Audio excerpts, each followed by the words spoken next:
Ayan guys, good morning to all. Dito tayo ngayon sa office ng Santi Barley sa Singapore. Ito, ayan siya. Close pa siya guys, kaya wait lang ako kasi meron tayong customer 9 sa MRT Orchard.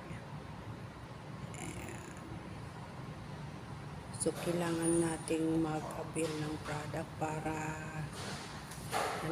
meron tayong ibibigay na product. So, andito tayo ngayon sa may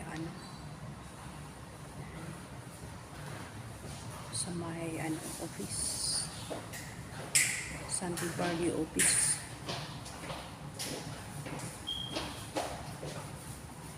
So, shout out nga pala sa ating mga friends dyan. Yan.